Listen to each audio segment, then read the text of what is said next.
Sudah ada 3 nama bakal calon presiden yang hampir pasti akan maju di Pilpres 2024, yakni Prabowo Subianto, Ganjar Pranowo, dan Anies Baswedan. Kini, posisi calon wakil presiden yang masih dinanti-nantikan diperkirakan menjadi kunci penentu kemenangan dalam Pilpres 2024. Pasalnya, dari sejumlah survei 3 bakal capres memiliki elektabilitas perbedaan yang tipis antara Ganjar Pranowo, Prabowo Subianto, dan Anies Baswedan.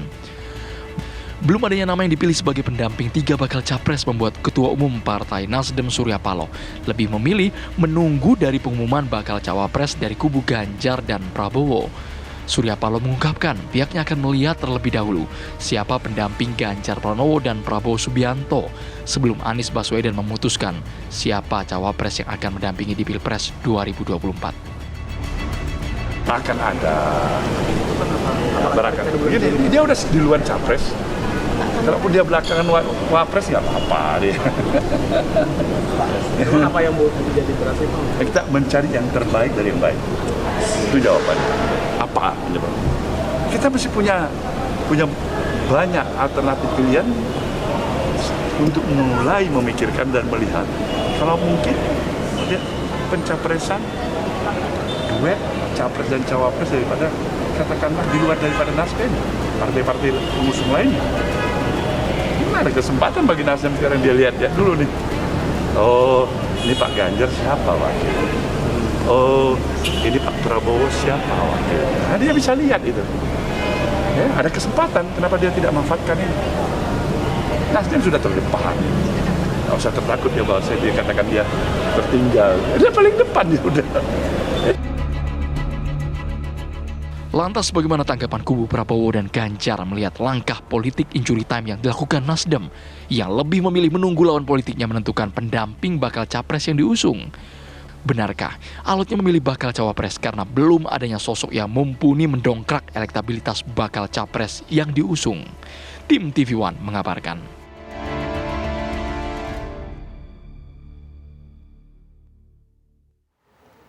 Saya akan kembali mengulang kutipan dari yang disampaikan oleh Pak Surya Paloh kepada rekan-rekan media tadi yang menjadi pangkal dari perbincangan kita malam hari ini, yaitu kan ada kesempatan bagi Nasdem untuk melihat ya dulu, oh ini Pak Ganjar siapa wakilnya, oh ini Pak Prabowo siapa wakilnya. Dia bisa lihat itu kan ada kesempatan, kenapa dia tidak bisa manfaatkan. Nasdem sudah terdepan, tidak usah takut dikatakan dia tertinggal. Dia paling depan. Nah, kita akan melihat sebenarnya apa yang membuat partai-partai ini ataupun juga partai pendukung dari para capres ini kesulitan untuk bisa menyebutkan ataupun juga langsung saja mendeklarasikan siapa pendamping dari ketiga calon presiden yang akan meramaikan bursa pemilu 2024. Dan juga sebenarnya seberapa kuat dari cawapres ini kemudian untuk bisa membantu mendongkrak elektabilitas dari para capres yang kalau kita lihat saat ini dari hasil survei-survei yang sudah diumumkan, ini berbanding ataupun juga berselisih tipis antara yang satu dengan yang kedua lainnya. Nah, kita akan langsung saja bahas mengenai hal ini bersama dengan para narasumber yang sudah hadir di studio ataupun juga yang bergabung melalui daring. Yang pertama sudah hadir di samping saya Bang Syahganda Nainggolan yang juga merupakan dari pendukung Anies Baswedan. Selamat malam Bang Syahganda. Selamat malam Bu Putri, selamat malam pemirsa ya. Baik, dan juga Bang Habibur Rahman sudah ada di tengah kita akan memberikan suaranya juga atas nama Gerindra. Assalamualaikum warahmatullahi wabarakatuh. Selamat malam Bang Habibur Rahman. Dan juga dari PDIP Bang Masinton Pasaribu sudah bersama saya juga di studio. Selamat malam Bang Masinton. Ya, selamat malam Mbak Viola. Baik, dan juga akan memberikan pandangan politiknya, yaitu mengenai hal ini sudah hadir secara daring Mas Hanta Yuda selaku Direktur Eksekutif Poltreking Indonesia. Assalamualaikum warahmatullahi wabarakatuh. Selamat malam Mas Hanta Yuda. Waalaikumsalam. Selamat malam Putri, selamat malam Bang Masinton, Bang Habib, dan Bang Syahganda. Mohon maaf nggak bisa gabung di studio. Baik, tapi terima kasih di tengah kesibukannya masih menyempatkan diri melalui daring untuk bisa memberikan pandangannya mengenai hal ini dan juga terlibat dalam perbincangan Mas Hanta Yuda. Baik, nah kita ingin sekali mendengarkan bagaimana pandangan dari Bang Habibur Rahman terlebih dahulu. Langkah-langkah untuk bisa mendapatkan pendamping bagi Pak Prabowo, nanti juga Bang Masinton untuk Pak Ganjar Pranowo ini dinantikan oleh Nasdem, baru kemudian melirik tokoh lainnya untuk bisa dipasangkan dengan Pak Anies. Bang Habibur Rahman. Ya saya pikir silahkan saja Pak Surya Paloh menyampaikan quote and quote dalihnya ya, belum menetapkan cawapresnya Pak Anies ya. Itu hak beliau dengan berbagai alasan, tapi tentu masing-masing capres, masing-masing koalisi punya dinamika tersendiri. Iya pasti. Ya. Kita punya dinamika, mereka punya dinamika, ya Pak Ganjar juga punya dinamika. Kita bukan soal intip-mengintip, ya, tapi kita pengen mencari wapres yang paling pas. Ya. Memang nggak ada yang pengen menang dari kan pasti Pastinya. semuanya pengen menang. Betul. Tentu dari situasi yang rumit tersebut, apalagi Partai Gerindra itu partai yang tidak cukup mencalonkan Pak Prabowo dengan partai kami sendiri. Beda dengan sahabat kami ya Pak Masinton, partainya kursinya cukup mencalonkan sendiri, sehingga sebetulnya nggak pusing ya kan. Itu pun belum juga ya kan. Karena pasti ada hitung-hitungannya juga. Kita menghormati itu. Saya pikir memang ya prosesnya juga masih ada range waktu yang cukup panjang. Saya kemarin dengan teman-teman tim saya pribadi hitung tahapan pemilu masih panjang sekali. DCT Pileg saja masih Oktober. Besok itu baru daftar. Jadi tentu kalau lari itu kan misalnya maraton jarak jauh, kita juga mesti hitung-hitungan energinya seperti apa gitu ya. Pasti semua capres, semua koalisi pengen lebih cepat. Pasti ya kan ya. Tetapi faktanya ya kan kita masih terus mencari yang terbaik. Toh waktunya juga masih cukup. Baik, dinamika yang dialami Gerindra apakah memang hanya sulit untuk bisa mencari yang terbaik atau sulit menyatukan suara dengan partai-partai koalisi? Ya saya pikir kita pengen cari yang ideal, cari yang pas. Ya pertama cukup untuk mencalonkan koalisinya, ya kan. Kalau bisa lebih besar. Kemudian cari calon yang memberikan insentif suara cawapres ya kepada Pak Prabowo. Karena kan kita sama-sama lihat itu ketat, baik di tataran capres, bacapres maupun bacawapres itu sama-sama ketat. Jadi kalau tidak pas, ya. Tidak memberikan insentif suara, saya pikir kita bisa ketinggalan karena itu benar-benar ya Pak Prabowo dan Gus Muhaimin Iskandar sebagai dua orang tokoh yang memegang mandat ya dari Partai Gerindra dan PKB untuk menentukan capres dan cawapres. Betul. Ya kan besok benar-benar diskusi mendalam tiap hari mereka menerima masukan dari kami ya diupdate terus segala macam perkembangan. Baik, kalau PDIP Bang Masinton, Bang Habib juga sudah katakan kan bisa melaju sendirian begitu. Tapi apa yang kemudian membuat hingga sampai saat ini juga belum mengumumkan siapa pendamping Pak Ganjar? Ya slowly aja. Toh pendaftaran itu masih 19 Oktober 2023 nanti. Nah, bagi kami adalah kita ini kan menganut sistem presidensial. Dalam presidensial itu ya presiden dan wakil presiden itu adalah satu kesatuan. Nah, maka ketika menentukan siapa nanti yang akan menjadi pendamping atau cawapres dari Mas Ganjar, tentu banyak hal yang harus kami kaji terus, gitu ya, agar chemistry-nya ketemu.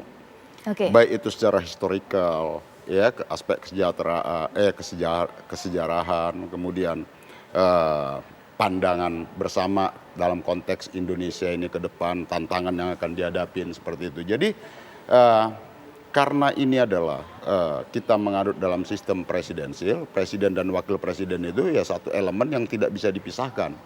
Ya. Nah, faktor historis itu juga menjadi sangat penting bagi kami agar bisa menyamakan chemistry-nya nih. Dari 10 nama yang dikatakan oleh Ibu Megawati kabarnya ada bisa menjadi calon, belum ada yang nyambung chemistry-nya. Apa? Dengan 10 nama yang katanya dimiliki oleh Ibu Megawati belum ada yang nyambung gitu chemistry-nya. Tentu kan untuk menyambungkan itu kan harus ada dilakukan pendalaman-pendalaman. Tidak bisa langsung instan begitu ya. Nah, jadi bagi kami tentu karena kita ini dalam satu sistem presidensial ya, meskipun PDI Perjuangan bisa mengusung capres dan cawapres sendiri, tetapi kan tentu karena ini ada kerjasama antar partai politik, pastinya nanti DPP partai kami, Bu Mega, Pak Sekjen, ya Mas Prananda maupun Mbak Puan nanti pasti akan mendialogkan ini dalam konteks kerjasama tadi. Karena apapun ini adalah satu kesatuan, calon presiden dan calon wakil presiden. Baik. Apalagi ini tantangan ke depan ini kan bagaimana kita bisa melanjutkan program-program Pak Jokowi, jangan satu presidennya nanti arahnya ke kanan atau ke kiri, yang satunya sebaliknya begitu, ke kiri dan ke kanan. Nah kita kan tidak hendakin itu, artinya ketika Pak Jokowi bersama Pak JK, Pak Jokowi bersama Pak Kiai Haji Ma'ruf Amin gitu ya, ini sinkron terus, Baik. satu kesatuan gitu. Nah Baik. itulah yang kami harapkan nanti dengan pasangannya Mas Ganjar, Oke. cawapresnya begitu Mbak. Baik, Bang Syahganda, apa yang kemudian membuat Nasdem ataupun juga para pendukung Anies ini memilih nanti aja deh, lihat dulu deh mereka berdua ini atau capres dua yang lainnya ini pilih pasangan begitu. Kenapa memutuskan yang terakhir? Saya nggak sampai ke sana ya sebagai pendukung Anies, tapi terakhir Pak Anies telepon saya dari Bali ya, Oke. tentang situasi perkembangan, dan sebelumnya dengan Pak Sudirman Said malam takbiran itu sampai 2 jam saya sama dia membahas soal ini. Oke. Ya saya tetap pada keilmuan saya bahwa dalam pikiran Weberian namanya, itu kepemimpinan Pak Anies Baswedan ini kepemimpinan karismatik. Jadi kemanapun dia pergi, dia akan diikuti oleh ribuan orang, puluhan ribu, ratusan ribu orang. Jadi ini sebenarnya memang di sini nanti faktor cawapresnya Pak Anies ini hanya 10% menurut saya, ya, sebagaimana survei-survei mempengaruhi elektabilitas. Jadi bisa jadi memang Pak Anies itu tidak perlu terburu-buru ya soal cawapresnya. Meskipun demikian kan sebenarnya udah ada kriteria-kriteria. Kalau menurut Pak Yusuf Kalla 2 kriteria, tapi menurut tim 8 yang dibentuk oleh 3 partai itu ada 5 kriteria. Ya, jadi menurut saya sih itu sudah kemajuan besar. Tapi pada saat saya memberikan masukan kepada Pak Anies maupun Pak Sudirman Said sebagai tim 8, itu yang paling penting adalah satu, bahwa soliditas itu partai. Karena kan kalau mau memimpin, insya Allah kalau menang itu kan bertahan tuh susah ya kalau ribut ya. Maka itu harus dikawal soliditas. Oleh karenanya itu 3 partai ini tidak boleh mengajak partai-partai lain ya, apakah Golkar atau siapa sekarang, karena KIB kan pecah, misalkan karena satu P3 udah ke PDI, kita nggak usah ajak ya, kecuali mereka betul-betul masuk dengan tanpa syarat. Ya, misalkan Golkar tidak memberikan syarat untuk masuk dengan cawapres misalkan. Kan Golkar kita lihat kemarin di di pertemuan dengan Gerindra itu kan, Gerindra kan mengatakan bukan Gerindra, PKB, bahwa PKB yang wapres ya kan. Nah ini kan kelihatan Golkar akan mencari-cari untuk mereka bargain jadi cawapres. Nah menurut saya sarankan nggak usah. Kalau Golkar itu mau masuk ke koalisi perubahan, dia masuk aja tanpa syarat ya. Nah itu yang saya sarankan. Yang kedua, mesti cari orang Jawa ya. Jawa kenapa? Karena secara sosiologi, meskipun Anies ini di Jawa besar dan tumbuhnya, dia secara sosiologis itu, sosiologi Indonesia itu dia mewakili umat Islam. Jadi Indonesia ini kan 2 faktor besar, satu umat Islam, yang kedua faktor Jawa. Nah di Jawa ini kalau bisa ya cari, kalau Pak Yusuf Kalla menawarkan Khofifah kan sampai sekarang, agar Khofifah cawapresnya Pak Anies. Baik. Nah kalau saya sih tetap aja asal dia ada Jawanya seperti AHY, buat saya sih udah cukup bagus ya. Jadi itu yang saya sarankan kepada Pak Anies dan Pak Sudirman Said. Gitu. Baik, semuanya masih memilih siapa cawapres ideal, Mas Hanta. Bahkan tadi Bang Syahganda sudah mengatakan, sudah menyebut satu suku yang ideal adalah orang Jawa yang akan berpasangan dengan Pak Anies. Nanti mungkin Mas Hanta juga bisa berikan pandangan mengenai hal ini, hitung-hitungan partai-partai pendukung para capres ini untuk bisa memberikan pasangan yang tepat bagi calon presiden mereka di pemilu 2024 mendatang. Sesaat lagi.